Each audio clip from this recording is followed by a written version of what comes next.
మిత్రులారా, ఇప్పుడు మనం ప్రత్యక్ష దైవాలు పాఠ్యభాగం చివర ఉన్న అభ్యాసాలు చేద్దాం.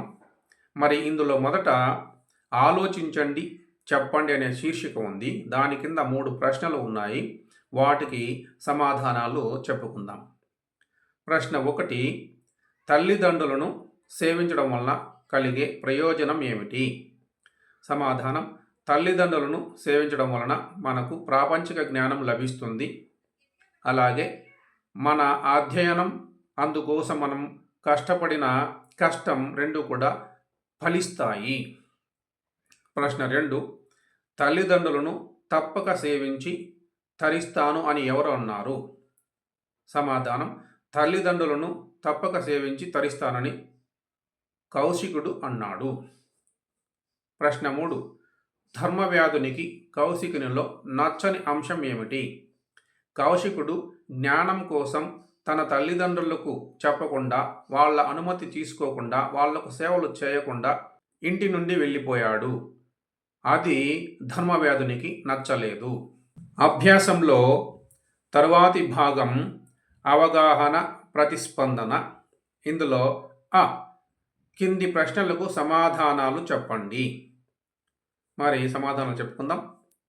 ప్రశ్న 1, కౌశికుని తల్లిదండ్రులు చూపును కోల్పోవడానికి గల కారణాలు ఏమిటో చెప్పండి.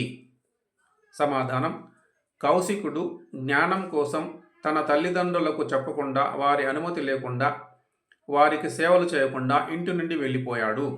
మరి ఆయన తల్లిదండ్రులు అతని కోసం వగచి వాళ్ళ గుండెలు అవిసిపోయాయి. అతని కోసం ఏడ్చి వాళ్ళు కంటి చూపును కోల్పోయారు. ప్రశ్న 2, ధర్మవ్యాధుని తల్లిదండ్రులు సంతోషంగా ఉండటానికి కారణమేమిటి? ధర్మవ్యాధుడు తన తల్లిదండ్రులను ప్రేమగా చూసుకుంటాడు. వాళ్లకు రుచికరమైన భోజనాలు సమకూరుస్తాడు. అలాగే వాళ్లకు రుచికరమైన ఫలాలు, సుగంధాలు, పూలమాలలు సమర్పిస్తాడు. తన భార్యతో, బిడ్డలతో కలిసి తన తల్లిదండ్రులను సేవిస్తాడు. అందువలన వాళ్ళు సంతోషంగా ఉంటారు. ప్రశ్న 3, గృహస్థుడు ఎవరెవరిని పూజించాలి? సమాధానం: గృహస్థుడు తల్లిని, తండ్రిని, గురువును, అగ్నిని, ఆత్మను పూజించాలి. ప్రశ్న 4, ఇందులో ఉన్న పద్యాలకు ప్రతిపదార్థాలు రాయమన్నారు. మరి వాటిని నేను కిందటి భాగంలో చక్కగా ఇచ్చాను. స్క్రీన్ షాట్లు తీసుకుని చదువుకోవచ్చు. అలాగే మీ తెలుగు వాచకంలో కూడా చక్కని ప్రతిపదార్థాలు ఉన్నాయి, మీరు చదువుకోవచ్చు. మరి అవగాహన ప్రతిస్పందనలో ఆ భాగంలో ఒక పద్యం ఇచ్చారు. దాని కింద 4 ప్రశ్నలు ఇచ్చి సమాధానం చెప్పమన్నారు. ఈ పద్యాన్ని కూడా పాండవులు అరణ్యవాసంలో ఉన్న మార్కండేయ మహర్షి చెప్పాడు. ఈ పద్యం బిడ్డ విషయంలో తల్లిదండ్రుల ప్రాధాన్యతను తెలియజేస్తుంది. మరి అది చక్కని పద్యం కాబట్టి ఒకసారి పాడి చూద్దాం. జతనంబు మిగుల మాసములు 9 యుదరంబునన్ కరము భరంబుతోడ భరించి పదపడి ప్రాణ సంశయ దశనుంది పుత్రునిగాంచును ఎందు తల్లి. తపములు, యజ్ఞముల్, దానముల్, వ్రతములు, దేవతా సజ్జన సేవనములు గావించు పుత్రుని కామించి జనకుండు. ఇట్లు ఇరువుర పాటును సరియ తలప తనయుగని తల్లిదండ్రులు తమకునతడు భక్తుడగుటకు ధర్మానురక్తుడగుటకు ఆశపడుదురు. వినుము ఇటి ఆశ సిద్ధి పొందజేయు నతడ చూవే నందనుండు. ప్రశ్న 1, తమ పిల్లల నుండి తల్లిదండ్రులు ఏమి కోరుకుంటారు? పిల్లలు తమను ప్రేమించి బాగా చూసుకోవాలని, అలాగే ధర్మానురక్తులు కావాలని తల్లిదండ్రులు కోరుకుంటారు. ప్రశ్న 2, సంతానం కోసం తల్లి ఏ విధంగా కష్టపడుతుంది? తల్లి గర్భభారాన్ని 9 మాసాలు మోస్తుంది. ప్రాణాపాయం కలుగుతుందేమో అని భయపడి కూడా ఆమె బిడ్డను కంటుంది. ప్రశ్న 3, తపములు, యజ్ఞములు ఎవరు ఎందుకు చేస్తారు? తపములు, యజ్ఞములు తండ్రి చేస్తాడు. ఎందుకు అంటే పుత్రుడు కావాలని. ప్రశ్న 4. పై పద్యం ఆధారంగా ఒక ప్రశ్న తయారు చేయండి.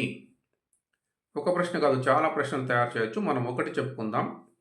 ప్రశ్న: నిజమైన పుత్రుడు అంటే ఎలాంటి వాడు? సమాధానం కూడా చెప్పుకుందాం. ఏ పుత్రుడు అయితే తమ తల్లిదండ్రుల ఆశలను సాకారం చేస్తాడో అతడే నిజమైన పుత్రుడు. మరి ఇందులో ఈ భాగం కింద ఒక అపరిచిత గద్యం ఇచ్చారు. దాని కింద కొన్ని ప్రశ్నలు ఇచ్చి సమాధానం రాయమన్నారు. మరి గద్యం మీరు వాచకంలో చదువుకోండి, సమాధానాలు మాత్రం ఇక్కడ చెప్పుకుందాం. ప్రశ్న 1. దేవనంద తన తండ్రి కోసం ఏమి చేయాలనుకున్నది? సమాధానం: దేవనంద తన తండ్రి కోసం తన కాలేయంలోని కొంత భాగాన్ని దానం చేయాలని నిర్ణయించుకున్నది. ప్రశ్న 2. హైకోర్టు దేవనందును ఎందుకు ప్రశంసించింది? దేవనంద తన తండ్రి కోసం తన కాలేయంలోని కొంత భాగాన్ని దానం చేసేందుకు ముందుకు వచ్చినందుకు హైకోర్టు ప్రశంసించింది. ప్రశ్న 3. దేవనందుకు హాస్పిటల్ యాజమాన్యం ఏ విధంగా సహకరించింది? సమాధానం: తన తండ్రి శస్త్రచికిత్సకు అయ్యే ఖర్చును ఉపసంహరించుకోవడం ద్వారా హాస్పిటల్ దేవనందకు సహకరించింది. ప్రశ్న 4. పేర ఆధారంగా ఒక ప్రశ్న తయారు చేయండి. చాలా ప్రశ్నలు తయారు చేయవచ్చు. మరి మనం ఒక ప్రశ్న తయారు చేద్దాం, సమాధానం కూడా చెప్పుకుందాం. ప్రశ్న: దేవనందను ఎన్ని రోజుల తర్వాత ఇంటికి పంపించారు? సమాధానం: దేవనందను వారం రోజుల తర్వాత ఇంటికి పంపించారు. తర్వాత ఈ భాగంలో ఈ కింది వానికి అర్థ సందర్భాలు రాయండి అని 2 వాక్యాలు ఇచ్చారు. వాటికి అర్థ సందర్భాలు చెప్పుకుందాం. 1. వాడసూవె ధర్మాత్ముండు వసుధ మీద. మరి ధర్మవ్యాధుడు కౌశికునితో గృహస్థుని ధర్మాన్ని వివరిస్తూ ఈ మాటలు అన్నాడు. దీని అర్థం ఏంటంటే, గృహస్థుడు అనేవాడు తల్లి, తండ్రి, గురువు, అగ్ని, ఆత్మ ఈ 5 మందిని సంతృప్తిపరచాలి. అలా ఎవరైతే ఈ 5 మందిని సంతృప్తిపరుస్తారో ఆ గృహస్థుడే నిజమైన ధర్మాత్ముడు అని అర్థం. 2వ వాక్యం: గురుజనములకు ప్రీతి చేసెదనగా. ఈ మాటని కౌశికుడు ధర్మవ్యాధునితో అన్నాడు. ధర్మవ్యాధుడు చెప్పిన ధర్మ సూక్ష్మాలు తెలుసుకున్న కౌశికుడు, ఓ ధర్మవ్యాధ, నేను నీ మాటల్లోనే సారాంశాన్ని, హితాన్ని గ్రహించాను. ఇక నేను ఇంటికి పోయి మా తల్లిదండ్రుల సేవ చేసుకుంటాను అని అన్నాడని అర్థం. మరి ఊ భాగం కింది ప్రశ్నలకు ఏకవాక్య సమాధానాలు రాయండి. ప్రశ్న 1. ఎర్రన ఎవరి ఆస్థాన కవి? సమాధానం: ఎర్రన ప్రోలయ వేమారెడ్డి ఆస్థాన కవి. ప్రశ్న 2. ధర్మవ్యాధుని కథను ఎవరికి చెప్పారు? ధర్మవ్యాధుని కథను మార్కండేయ మహర్షి పాండవులకు చెప్పాడు. ప్రశ్న 3. ఎవరికి సేవ చేయడం తన ధర్మమని కౌశికుడు గ్రహించాడు? సమాధానం: తన తల్లిదండ్రులకు సేవ చేయడం తన ధర్మమని కౌశికుడు గ్రహించాడు. ప్రశ్న 4. ధర్మవ్యాధుని కథ ఏ గ్రంథం నుండి స్వీకరించబడింది? ధర్మవ్యాధుని కథ ఎర్రన రచించిన ఆంధ్ర మహాభారతం అరణ్య పర్వంలోని 5వ ఆశ్వాసం నుండి గ్రహించబడింది.